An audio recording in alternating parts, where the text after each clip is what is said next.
Et bienvenue.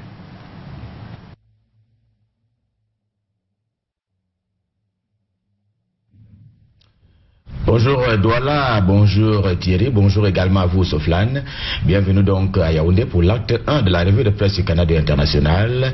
J'aime à le rappeler, vous tous qui êtes chargés faute d'informations, venez à la revue de presse. Ce matin, comme traditionnellement, et c'est un plaisir, je suis en compagnie de ma voisine du matin, Karel Mezatia-Choya. Bonjour Karel. Bonjour Gislain Pierre-Essono, bonjour Soflane, bonjour Thierry Carole, bonjour à tous ceux qui nous regardent au Cameroun, en Afrique et à travers le monde. On s'intéresse à la lutte contre les changements climatique.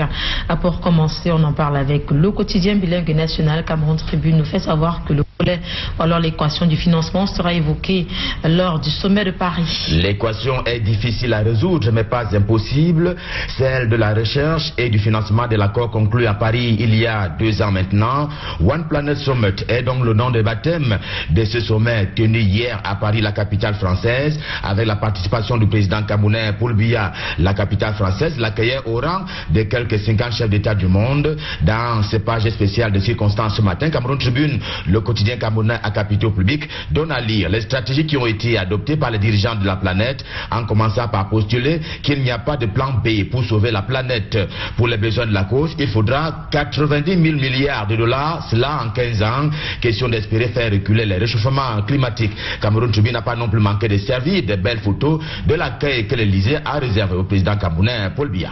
Le sommet sur le climat intéresse également le journal L'Action qui revient sur la participation du président de la République. Le journal du Rassemblement démocratique du peuple camerounais RDPC affirme donc que Paul Biya a activement pris part aux travaux. Lui qui, au plan local, a toujours prescrit une gestion rationnelle des ressources naturelles et demandé la protection de l'environnement. Ainsi, dans son pays, les grands projets structurants en cours ou en fin de construction ont toujours pris compte de l'impact environnemental. Finalement, pour ne pas dégrader la couche d'ozone, écrit Claude Pougoué de l'Action, le journal du parti au pouvoir, qui a d'ailleurs appris à prendre de la hauteur du nom de cet éditorial qui est signé ce matin, comme d'habitude d'ailleurs, de Christophe Mienzok. Le quotidien Mutation, qui en parle également ce matin, s'intéresse précisément à l'accueil qui a été réservé au chef de l'État Paul Biya, un accueil jugé au rabais de la vie de ce journal. Il n'y avait que l'ambassadeur du Cameroun en France au bas de la passerelle lundi dernier pour accueillir le couple présidentiel Paul et Chantal Biya. Mutation, quotidien camerounais à capitaux privés, trouve ce protocole singulier mais au rabais. Comme en 2013 à Orly, c'était alors par le très jeune, le jeune Bella Bella. Lui aussi était alors ambassadeur du Cameroun en France à l'époque. Aucun officiel français n'a daigné faire le déplacement de bougette pour le cas d'espèce. Il faisait froid et très vite, Mutation reconnaît que tous les chefs d'État ou presque participants aux travaux de Paris ont été accueillis de la même manière, c'est-à-dire sans grand dispositif protocolaire. Le journal de Georges-Alain Boyomo a en outre mené une enquête sur l'autoroute Yaoundé-Douala. Jusqu'à ce matin, nous sommes mercredi au Cameroun et nous sommes le 13 décembre 2017. Ce sont seulement 20 km qui ont été construits à la faveur de l'autoroute Yaoundé-Douala. Première évidence signalée par le journal ce matin, le chantier accuse un retard, 70% de délai déjà consommé contre 40% seulement de réalisation et on en est encore à la première phase. Ce qui manque le plus, estime le journal, ce sont les financements. Le quotidien Émergence aussi marque un temps d'arrêt sur nos infrastructures routières. Selon ce journal, les travaux avancent malgré les difficultés. C'est donc l'avis du journal de Mbanyus Biaga en kiosque ce matin. Au-delà de l'autoroute, il y a les routes. La bonne nouvelle ce matin, c'est qu'en 2018, le Cameroun va réceptionner 400 km de nouvelles routes bitumées. Et la star de ces réalisations qui est mise en exergue par le journal ce matin, c'est Emmanuel Ngano Djoumoussi, qui est ministre de Paul Biya, ministre camerounais en charge des travaux publics. C'est le cas du tronçon d'Ondop-Kumbo, long de 50 km, ou même Sangmeli-Mabikula dans la région du sud. C'est donc un tronçon qui est lui aussi long de 65 km et qui font partie, ces routes-là, de celles qui seront réceptionnées par l'État du Cameroun en 2018. En politique, le journal de Magnus Biaga s'intéresse à la présidentielle 2018. Le journal annonce la naissance d'une nouvelle plateforme de l'opposition. C'est un protocole d'accord d'alliance, Karel, qui a donc été signé lundi dernier entre le parti Univers, dont le président est le professeur Prosper Nkumvondo, et naturellement l'opération, que dis-je, le mouvement 11 millions de Camerounais inscrits sur les listes électorales qui a été initié et conduit par Cabral Libye. Justement, ce matin, le journal fait cas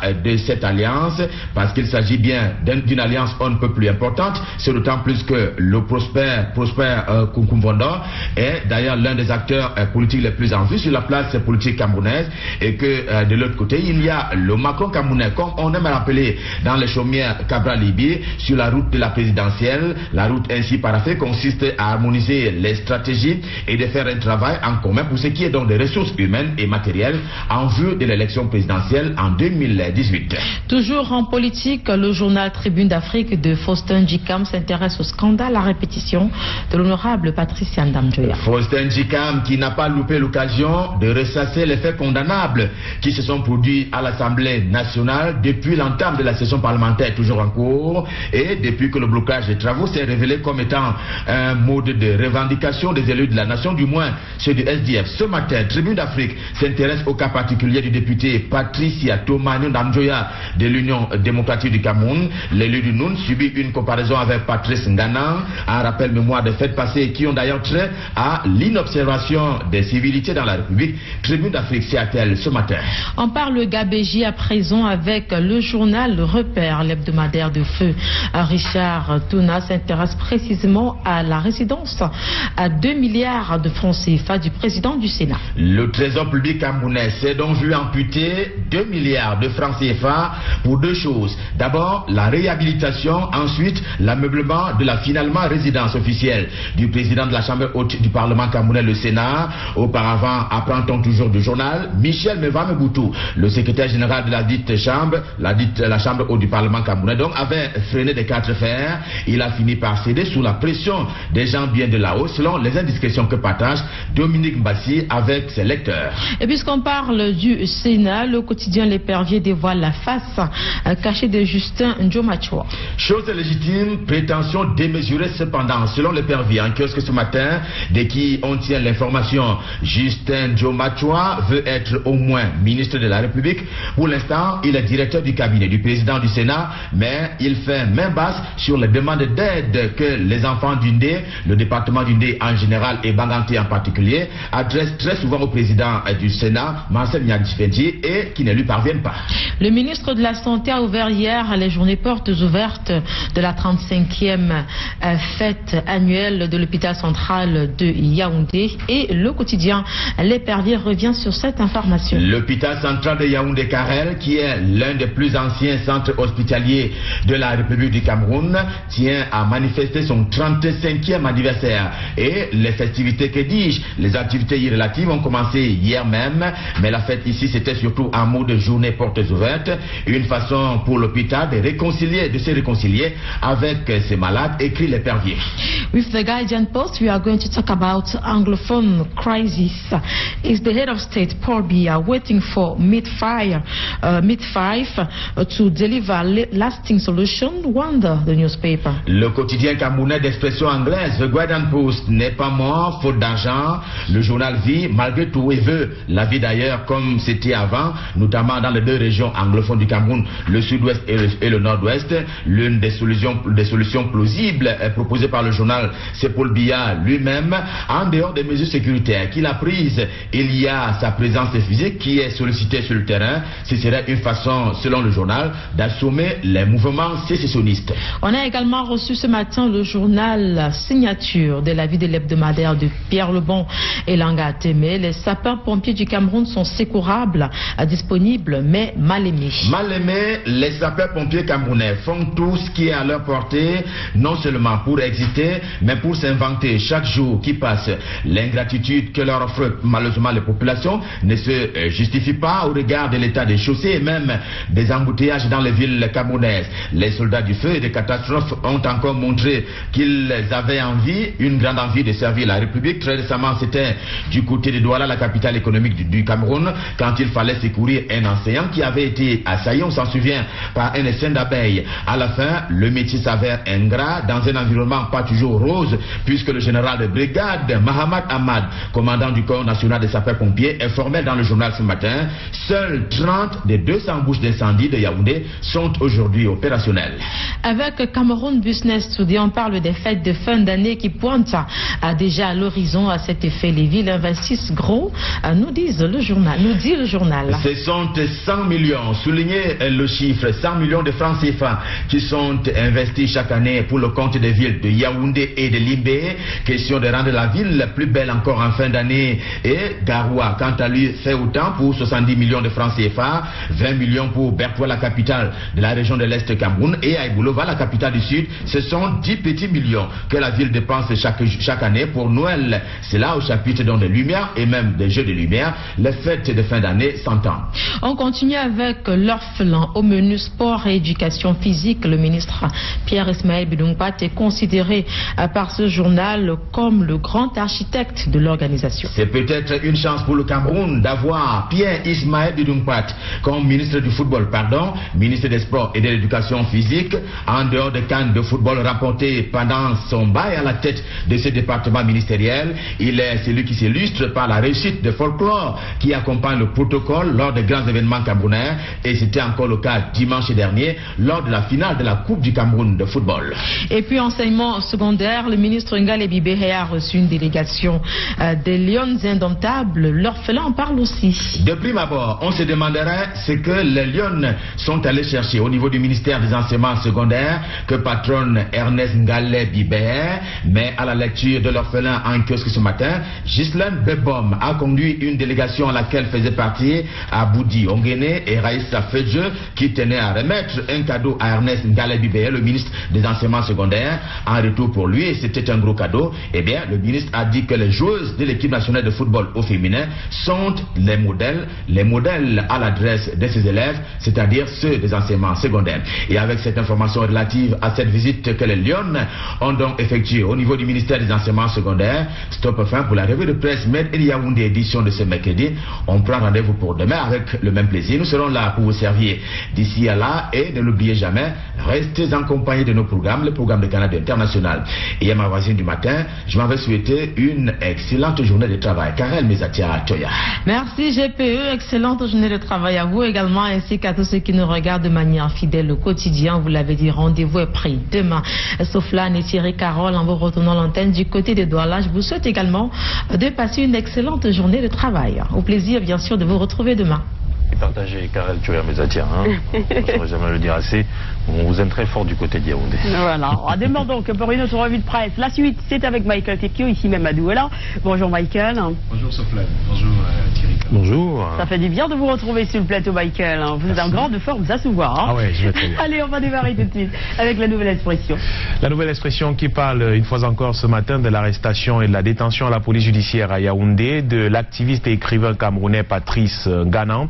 Le journal qui revient sur la forte activité épistolaire enregistrée autour de cette arrestation depuis quelques jours maintenant. Lui-même, du fond de sa cellule à la police judiciaire à Yaoundé, a produit une lettre dans laquelle il parle longuement de la crise anglophone au Cameroun. Pour lui, l'écriture est fondée sur la liberté, le courage et l'honnêteté. Elle est l'usage même de l'alphabet pour faire sens, et pourtant jamais cette définition de son activité ne s'est imposée à lui que durant les moments de son incarcération. La première lettre justement de Patrice Nganan depuis les cellules de la police judiciaire à Yaoundé. Et puis on a enregistré également hier une autre sortie de notre écrivain et activiste camerounais qui lui est basé en Afrique du Sud. Il est enseignant justement, il s'appelle Achille Bembe, qui parle d'hystérie et histoire. Caïn sous les tropiques, c'est ainsi qu'il intitule justement sa tribune. On ne peut pas faire tous les combats, on ne peut pas être de tous les combats, écrit-il pour introduire son texte. Et il y en a qui valent la peine parce qu'on les choisit soi-même, et surtout parce qu'au-delà de soi, quelque chose de fondamental, voire d'historique s'y joue. Il y en a d'autres luttes vénales, écrit-il, dans un caniveau qui ne valent pas la peine ou qui seraient mieux menées par d'autres dans cette sortie. Et Achille Bembe taxe Patrice Nganan de fou, mais un fou qui doit être absolument libéré. Il revient justement sur les travaux de Patrice Nganan, de son activité littéraire. Et puis un homme qui est venu voler à la rescousse justement de Patrice Nganan, il s'appelle Georges Anissé Il s'appelle Georges Dougueli, Georges Anissé Dougueli, justement, il est journaliste à Jeune Afrique justement. Pourquoi tant de haine intitule-t-il aussi sa sortie? Jamais il aurait cru à un fake, dit-il, si son style n'était si reconnaissable. Oui, c'est bien Achille Bembe qui a écrit ce texte souhaitant de ressentiment, voire la haine à l'égard de Patrice Ngana. Il s'étonne de ce que l'enseignant, justement, le docteur Achille Bembe, soit sorti pour répondre à Patrice Ngana. Lui qui avait juré depuis de ne pouvoir répondre à celui qu'il appelle fou, alors qu'il avait attaqué dans plusieurs sorties des publications qui ont été relayées sur les réseaux sociaux. La nouvelle expression parle d'administration et de magistrature ce matin, avec à la faveur de la publication des concours d'entrée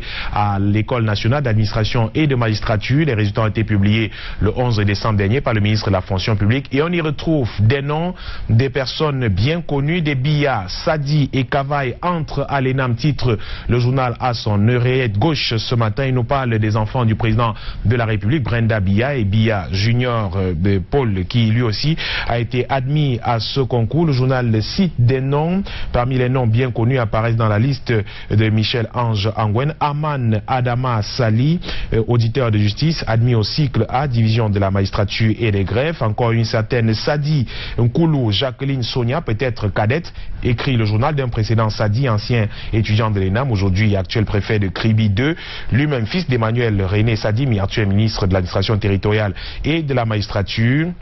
La lecture des résultats publiés par ordre de mérite on peut justement voir une idée des performances de ses fils d'eux lors de cet examen. Ainsi, Biya Eyenga Anastasie sort 5e sur la liste de 20 candidats retenus. Son frère Biya Paul Junior ne fait pas mieux. Il se classe 16e sur 85 candidats retenus dans la section administrative. Le journal nous fait également savoir qu'un nom qui crée la polémique depuis la publication de ces résultats, c'est bien ce nom, Viguru Chantal Medson Pulchiri. C'est à se demander si la mère de Brenda Biya et de Paul Biya Junior prenait également part à ce concours d'entrée à l'école nationale d'administration et de la magistrature. L'œil du Sahel en kiosque ce matin revient sur ces attentats qui ont causé la mort à l'extrême nord du Cameroun. Un premier enregistré à Kerawa, c'est une localité située non loin de Fotokol, dans la région de l'extrême nord Cameroun. Un kamikaze a fait son entrée dans la localité alors que des personnes étaient dans une mosquée en pleine prière. Le kamikaze s'est introduit dans le lieu de prière et a actionné sa ceinture d'explosifs. On a enregistré 2 morts sur place, en plus du kamikaze, 3 morts bien sûr dans ce premier attentat suicide dans la localité de Kerawa. Un autre attentat est survenu hier soir à Amchide, précisément au quartier Matakaya. Il a coûté la vie à 2 personnes, dont le kamikaze, ce qui porte à 5 morts dans ces attentats suicides survenus en 2 jours seulement dans l'extrême nord du Cameroun, à Amchide et à Wabala, les 2 localités.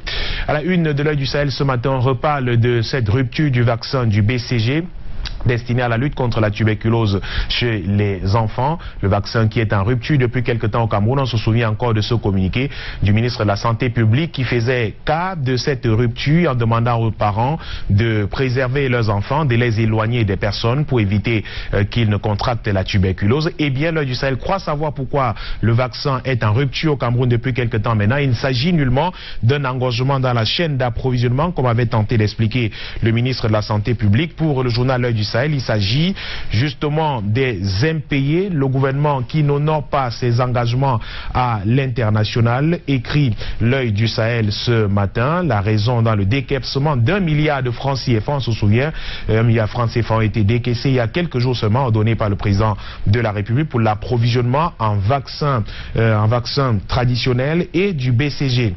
En particulier, le ministre de la Santé publique, dans un communiqué, précisait d'ailleurs que toutes les dispositions sont prises pour un retour à la normale dans les plus brefs délais. Et si l'on peut s'en réjouir, écrit L'œil du Sahel aujourd'hui de ceci, l'on a aussi connaissance du fait que cette rupture survient parce que l'État n'honore pas ses engagements.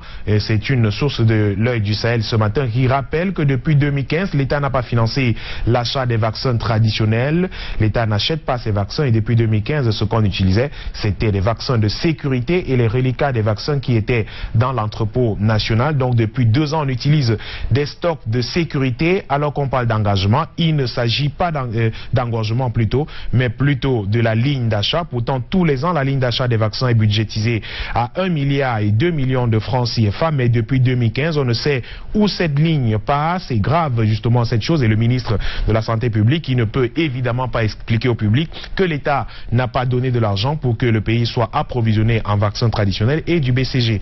En particulier, on apprend aussi avec l'œil du Sahel ce matin qu'il ne s'agit pas seulement du BCG. BCG n'est pas le seul vaccin à être en rupture. Bientôt, celui de la rougeole le sera aussi, nous prévient le journal, tout comme l'antitétanique. Et généralement, les vaccins traditionnels sont ceux les plus chers. Et normalement, à chaque année budgétaire, il y a cette ligne qui est budgétisée pour ce vaccin, mais on ne comprend réellement pas pourquoi ce vaccin n'est pas acheté pour parer à la santé des Camerounais et des enfants, et on assiste justement à cette rupture du BCG qui arrive à la rupture, après la rupture bien sûr des kits d'hémodialyse au Cameroun.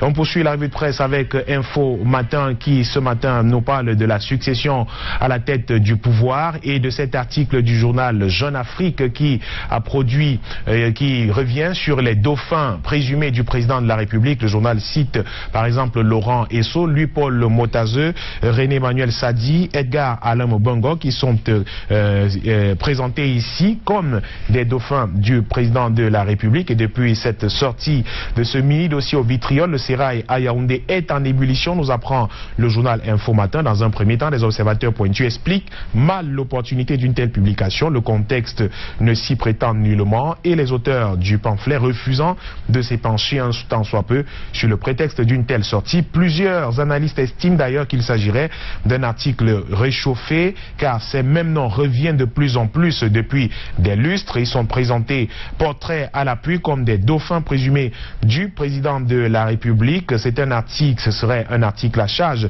s'interroge le journal, et à décharge pour d'autres, une commande peut-être, une intention de nuire ou de susciter la nuit des longs couteaux dans l'entourage du président de la République. Les questions fusent de toutes parts, surtout qu'en parcourant Jeune Afrique, ce numéro bien sûr, l'on se rend rapidement à l'évidence que non seulement les parcours de ces personnalités sont un tantinet édulcoré, mais également leurs convictions politiques ne sont pas du tout évoquées. Dans cette publication, nous apprend Info Matin qui publie en intégralité les résultats des concours d'entrée à l'ENAM, des résultats définitifs bien sûr, les vrais finalement. Des résultats sont publiés dans le quotidien Info Matin en kiosque aujourd'hui. Et puisque le quotidien présentait les dauphins présumés du président de la République, Mediafrique 24 en kiosque également aujourd'hui, l'hebdomadaire choisit de retracer le parcours des 100 Camerounais, des 100 qui influencent le Cameroun. Des noms sont cités, ils sont des hommes politiques qui se recrutent dans le milieu des affaires. Ils sont nombreux, des leaders religieux également, qui influencent le Cameroun. La liste de ces 100 personnalités qui marquent le Cameroun porte l'estampille de la rédaction de la Mediafrique, qui se recrutent parmi les membres du gouvernement, des hommes et femmes d'affaires, leaders de la société civile. Ils ont pour dénominateur commun, selon des critères définis par Mediafrique, d'avoir marqué par quelques faits que ce soit le Cameroun. Des noms sont cités, sont nombreux, en commençant par le président de la République, son épouse Chantal Biya, le secrétaire général de la présidence Ferdinand Ngongor, Martin Barganguele, délégué général à la Sûreté nationale, Minel Libom Liliquin. Des noms qui sont cités sont nombreux. Bernard Okelabila, gouverneur de la région du Sud-Ouest. Ils sont nombreux. Joshua aussi, leader au parcours exemplaire, vice-président bien sûr du Social Democratic Front. On cite également Célestin Tawamba, président du groupement interpatronal du Cameroun, Edith Kawala, présidente du CPP, un parti politique au Cameroun, René-Emmanuel Sadi, ministre d'administration territoriale et de la décentralisation. Des noms comme Jean-Ernest Ngale Bibé, Luc Njodo, procureur général près de la magistrature, procureur général bien sûr à la Cour suprême, Louis Yinda, président directeur général de la SOSUCAM. Des noms et bien d'autres, Emmanuel Chatuer, président directeur général du groupe TV+, le mania de la presse au Cameroun. C'est ainsi que le journal le présente. L'ingénieur en télécommunication est l'un de ceux en vue sur la place au Cameroun depuis un moment, président du groupe Audiovisuel Canada International, sur Groupe TV+, du Cameroun, du fait de son entrepreneuriat. Et quand bien même il se veut discret, il est devenu une véritable icône dans le domaine qui est devenu le sien. Pour cet ingénieur en télécommunication, pour mener à bien son projet de télévision, il s'est entouré d'une équipe de jeunes talentueux qui avaient soif de s'exprimer. Les résultats n'ont pas tardé à venir. Très rapidement, Canal 2 International a reçu l'onction du public et monte en puissance, continue de monter d'ailleurs. Emmanuel Chatué réussit par l'occasion d'avoir mis sur pied un média de poids toujours proche des populations. Emmanuel Chatué est donc la combinaison du rêve, de l'ambition, du travail, de la persévérance, doublée de l'efficacité. La vie ne sourit-elle pas toujours aux plus audacieux? Écrit le journal. On cite également Bernard Fonga, entrepreneur au succès. La jeunesse, c'est aussi la puissance. Des noms et bien d'autres qui sont cités dans le journal Mediafrique 24. Ils sont au nombre de 100. C'est à parcourir et c'est avec Mediafrique 24 que nous mettons en terme à la revue de presse aujourd'hui à Douala. Soflane. Merci beaucoup Michael TQ pour cette revue de presse. On vous retrouve demain dès 7h15 pour le même exercice. Nous serons là. Je vous souhaite de passer une excellente journée. Bonne journée. Il est 7h, passé d'un peu plus de 29 minutes. Nous nous intéresserons à l'actualité internationale dans quelques secondes, chouchou, dans quelques minutes. Le temps de valider cette page bleu azur. Tout de suite.